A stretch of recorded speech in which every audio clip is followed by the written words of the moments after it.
Class. I hope आप सब खैरियत से होंगे और ठीक होंगे।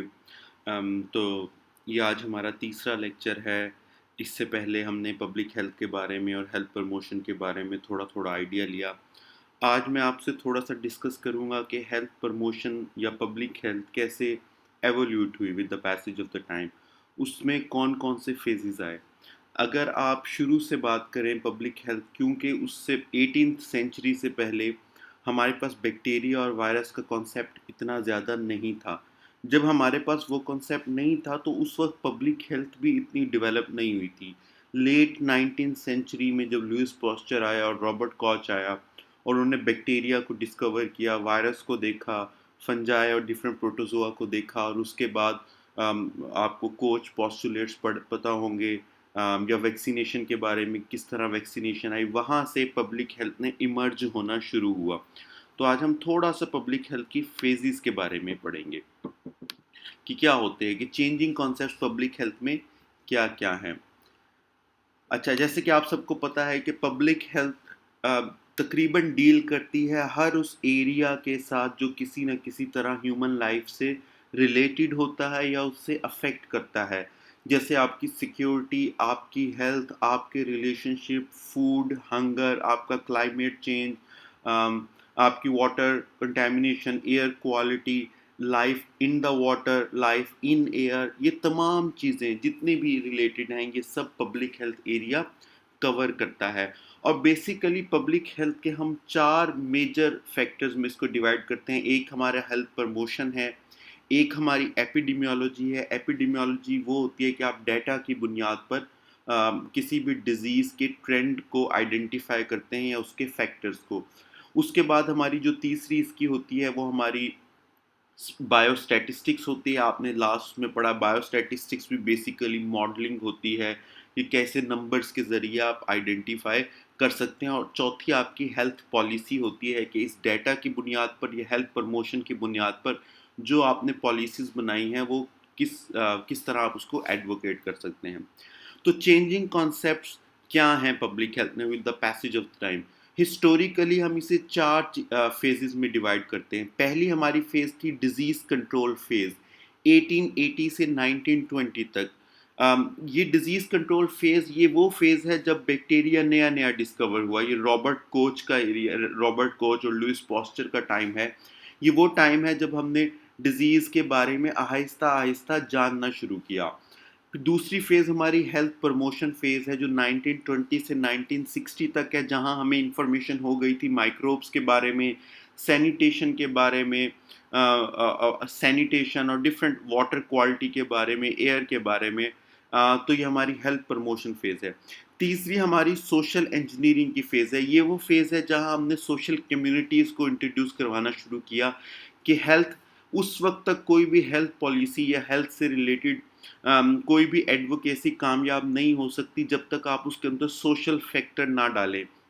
और चौथी हमारी हेल्थ फॉर ऑल फेज है 1980 से 2000 तक। ये वो फेज है जहां हमने ये डिसाइड किया कि irrespective of your age, gender, your socio economic status, your country of birth, इससे इर्रिस्पेक्टिव हो के तमाम लोगों को सेम हेल्थ आपने प्रोवाइड करनी है।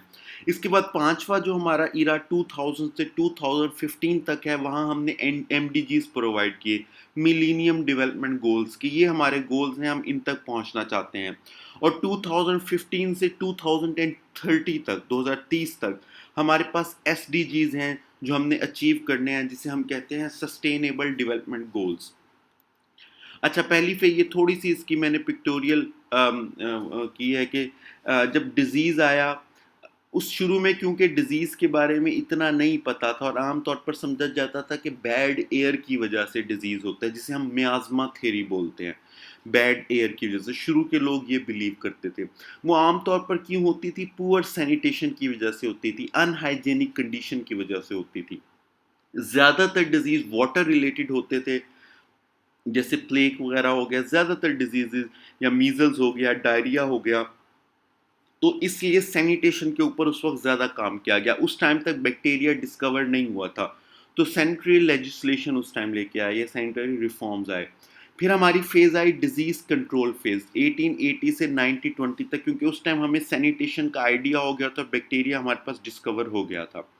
During between 1980 to 1920 1880 to 1920 we realise कि हमें हेल्थ प्रमोशन की तरफ जाना चाहिए। तो 1920 से 1960 तक हमने हेल्थ प्रमोशन की। हमने ऐसी एक्टिविटीज़ को प्रमोट करना शुरू किया जिससे ओवरऑल हेल्थ इंप्रूव हो।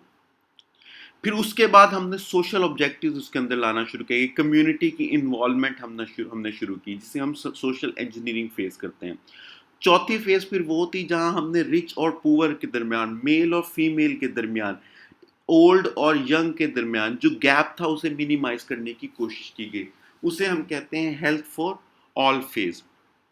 अच्छा, पहली डिजीज कंट्रोल फेज है, ये वो फेज जब हमारे पास बैक्टीरिया नहीं था, हमें नहीं पता था, अभी इतना बैक्टीरिया आ तो गया था लेकिन हमें नहीं पता था कि कौन सा बैक्टीरिया कौन सा डिजीज कॉज करता है। और उस वक्त तक स्पॉन्टेनियस जनरेशन थ्योरी एग्जिस्ट करती थी। ये वो थ्योरी है स्पॉन्टेनियस जनरेशन थ्योरी, कि जिस थ्योरी के मुताबिक साइंटिस्ट, अर्ली साइंटिस्ट ये बिलीव करते थे कि लिविंग ऑर्गेनिज्म ओरिजिनेट होते हैं फ्रॉम द इनऑर्गेनिक इंग्रेडिएंट्स। जैसे एक एग्जांपल देते हैं कि माइस वो समझते थे ऐसे प्रोड्यूस होता है कि अगर आप किसी सॉइल को और किसी वीट को एक खुली जगह पे रख दें तो थोड़े अरसे में, और उसको एयर आप देना शुरू करें तो थोड़े अरसे में वहाँ माइस प्रोड्यूस होता है। ये स्पॉन्टेनियस जनरेशन थी कि living organism originate from the inorganic ingredients.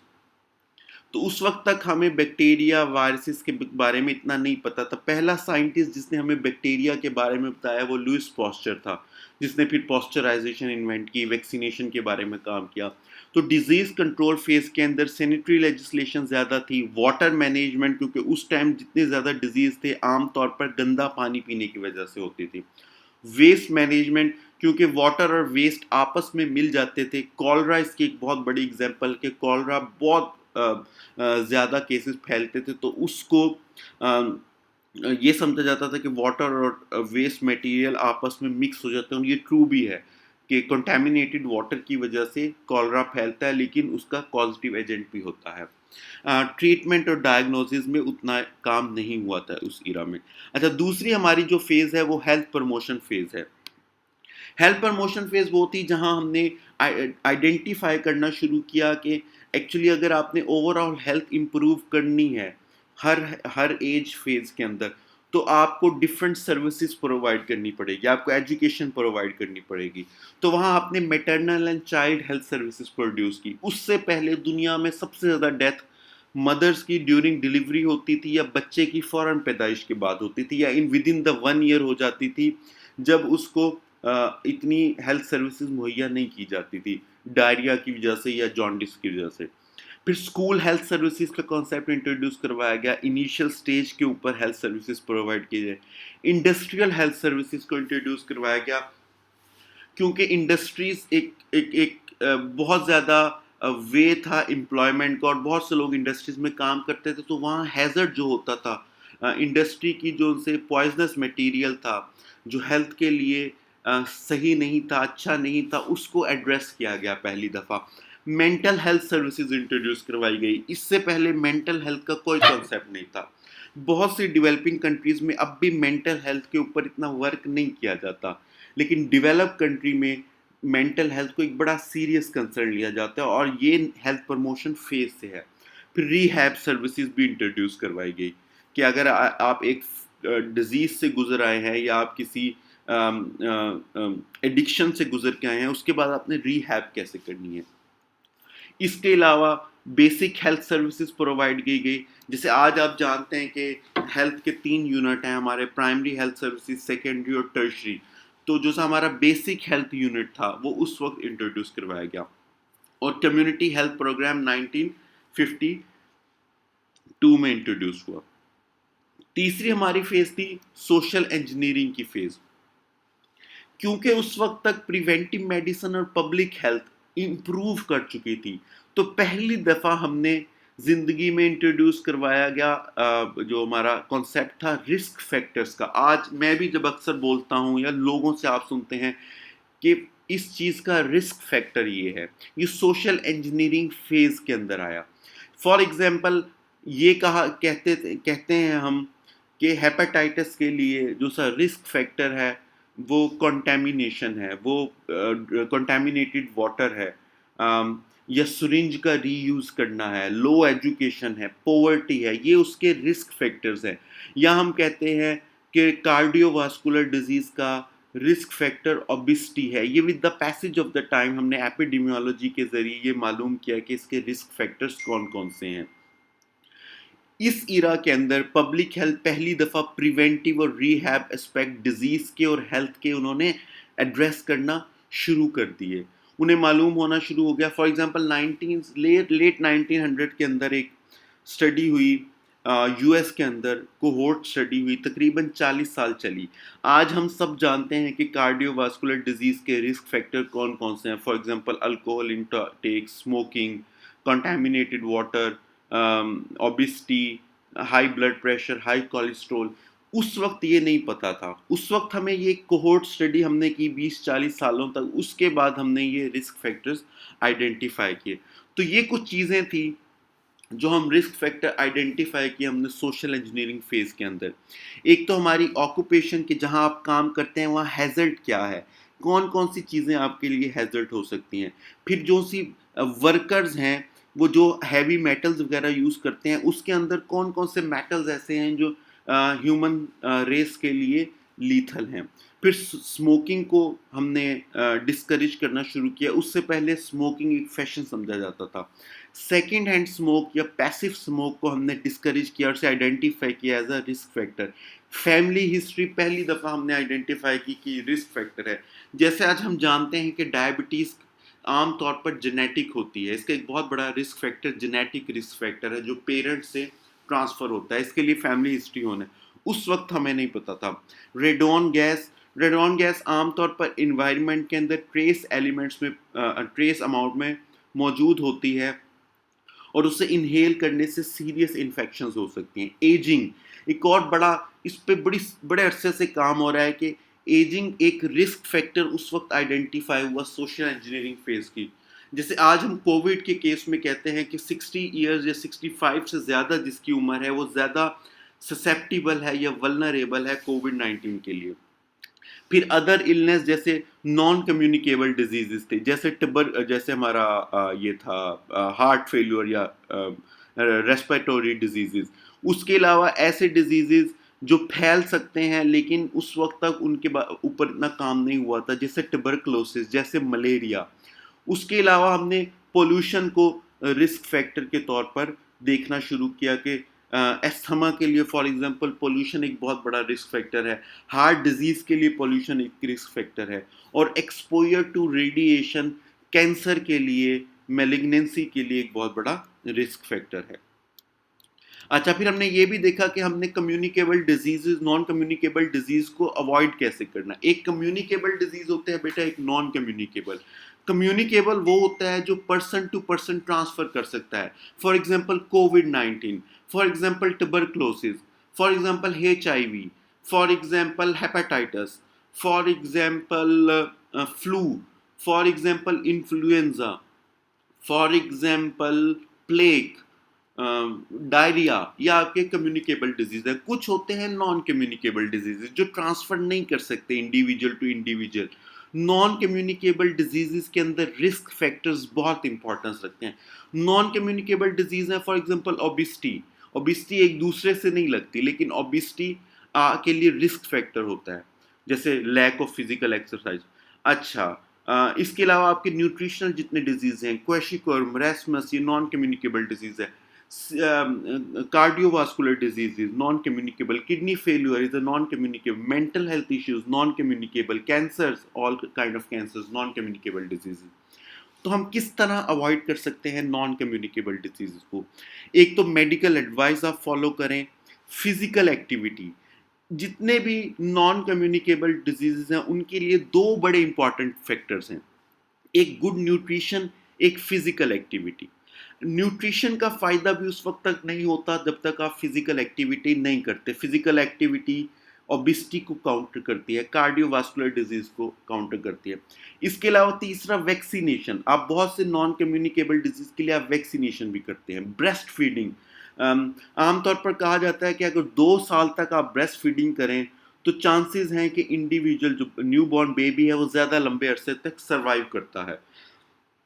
और क्या चीज़ें अवॉइड करनी चाहिए? टोबैको आप सब जानते हैं रिस्क फैक्टर है, अल्कोहल, एयर पॉल्यूशन और ऐसी चीज़ें जो फूड के ज़रिए न्यूट्रिशन क्या है, जैसे फॉर एग्जांपल सॉल्ट इंटेक, ज़्यादा सॉल्ट इंटेक ब्लड प्रेशर का सबब बन सकता है, शुगर ज़्यादा डायबिटीज़ का सबब बन सकती है। इसके बाद हमारी अगली फेज थी हेल्थ फॉर ऑल फेज, जहां हमने डिटर्मिनेंट्स ऑफ हेल्थ को काउंटर करना शुरू किया। हमने ये चाहा कि रिच और पुअर के दरमियान जो डिफरेंस है वो ख़त्म हो। हमने पहली दफ़ा देखा कि एक्चुअली सिर्फ डिजीज़ के लिए उसके चंद रिस्क फैक्टर ज़रूरी नहीं है, उसका कॉजिटिव एजेंट ज़रूरी नहीं, बल्कि बहुत से ऐसे डिटर्मिनेंट जो आमतौर पर इंडिविजुअल के हाथ में नहीं होते वो भी रिस्पॉन्सिबल होते हैं।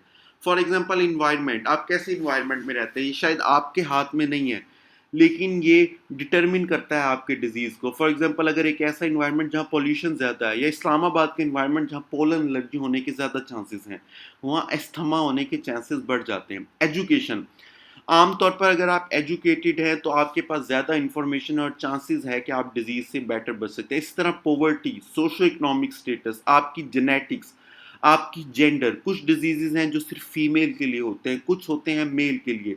फॉर एग्जांपल ओवेरियन कैंसर सिर्फ फीमेल का डिजीज़ है, टेस्टिकल कैंसर सिर्फ मेल का डिजीज़ है।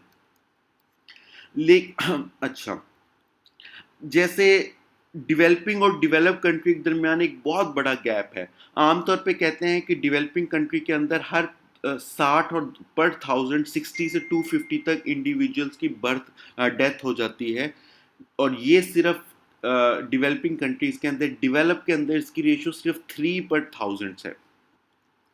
अच्छा, उसके बाद जो हमारी अगली फेज थी वो हमने मिलीनियम डेवलपमेंट गोल्स बनाए, एमडीजीज, डब्ल्यूएचओ और यूएन ने एमडीजीज बनाए।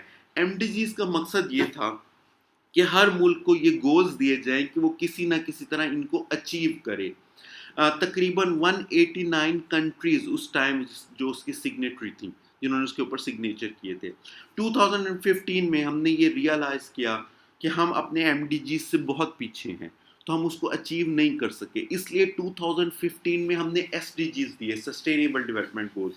ये बेटा बहुत इंपॉर्टेंट है, एमडीजीज और एसडीजीज हर इंटरव्यू में पब्लिक हेल्थ से रिलेटेड पूछे जाते हैं। एमडीजीज हमारा पहला क्या था? Eradicate extreme poverty and hunger, achieve universal primary education, promote gender equality. Number 4 था हमारा रिड्यूस चाइल्ड मोर्टेलिटी। 5 था हमारा इम्प्रूव मेटरनल हेल्थ। 6 था हमारा combat HIV, AIDS, malaria and other diseases, क्योंकि उस वक्त HIV और एड्स और मलेरिया, ये दो डिजीज बहुत ज़्यादा प्रेवलेंट थे। इन्वायरमेंटल सस्टेनेबिलिटी को इंश्योर करना और ग्लोबल पार्टनरशिप डेवलप करना। इसके बाद जो हमारे अगले थे वो हमारे एसडीजीज थे। ये हम अब तक इसको अचीव कर रहे हैं, और हर कंट्री को कहा गया है कि ये 17 एसडीजीज को आपने अचीव करना है 2030 को तक। तो कोई भी अब हम चीज़ बनाते हैं, कोई मीटिंग या कोई भी ऐसा गोल हम बनाते हैं, कोई भी प्रोजेक्ट बनाते हैं, तो हम किसी भी प्रोजेक्ट का आउटकम एसडीजी रखते हैं कोई ना कोई, कि हम इस तरह करने से इस एसडीजीज को अचीव करेंगे। इसी तरह आपके यहाँ जितनी डिग्रीज, नई डिग्री इंट्रोड्यूस होती है यूनिवर्सिटी के अंदर, उसका भी एक गोल ये होता है कि इस डिग्री से जो हमारे ग्रेजुएट्स निकलेंगे वो इस एसडीजी को काउंटर करेंगे।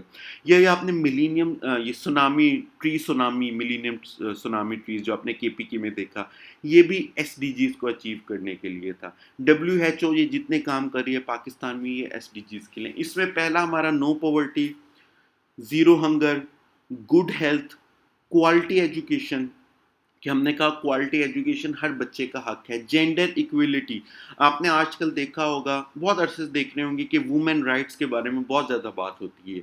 ये बात इसीलिए होती है ये एसडीजी को अचीव करने के लिए कि मुआशरे के अंदर जेंडर इक्वालिटी दी जाए। क्लीन वाटर एंड सैनिटेशन, हर बच्चे को हर घर में क्लीन वाटर मुहैया हो।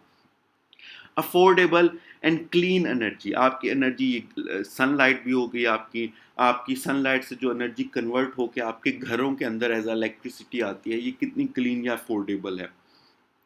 इसके अलावा decent work and economic growth, के हर इंडिविजुअल का हर कंट्री में रहते हुए ये हक है कि उसकी डिसेंट ग्रोथ हो, वर्क के अंदर भी।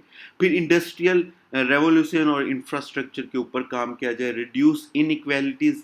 इनइक्वालिटीज़ गोरे और काले की बुनियाद पर, गरीब और अमीर की बुनियाद पर, एक एरिया में रहने की दूसरे एरिया की बुनियाद पर, रिलीजियस डिस्क्रिमिनेशन, लैंग्वेज डिस्क्रिमिनेशन। उसके बाद सस्टेनेबल सिटीज़, सिटीज़ ऐसी बनाए जाएं जो सस्टेनेबल हमारी हों। इसके अलावा हमारा जो सा अगला था कि हमारी रिस्पॉन्सिबल कंस्ट्रक्शन एंड प्रोडक्शन होनी चाहिए, कि हमारी जो सी कंजप्शन है वो भी रिस्पॉन्सिबल है, हमारी प्रोडक्शन हो वो भी रिस्पॉन्सिबल है। आपने उतना कंज्यूम और प्रोड्यूस करना है इस लिहाज से कि आपकी रिक्वायरमेंट पूरी हो और आप ज़ाया ना करें।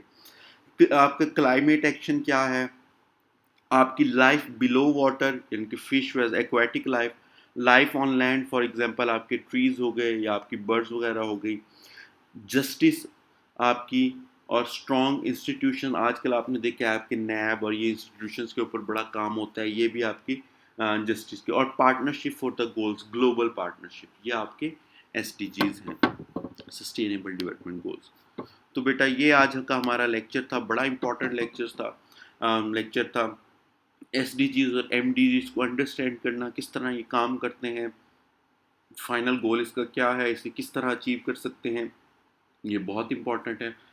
तो इस बारे में कोई क्वेश्चन होगा तो मुझे बताइएगा। तब तक के लिए, नेक्स्ट लेक्चर तक के लिए, थैंक यू एंड अल्लाह हाफिज़।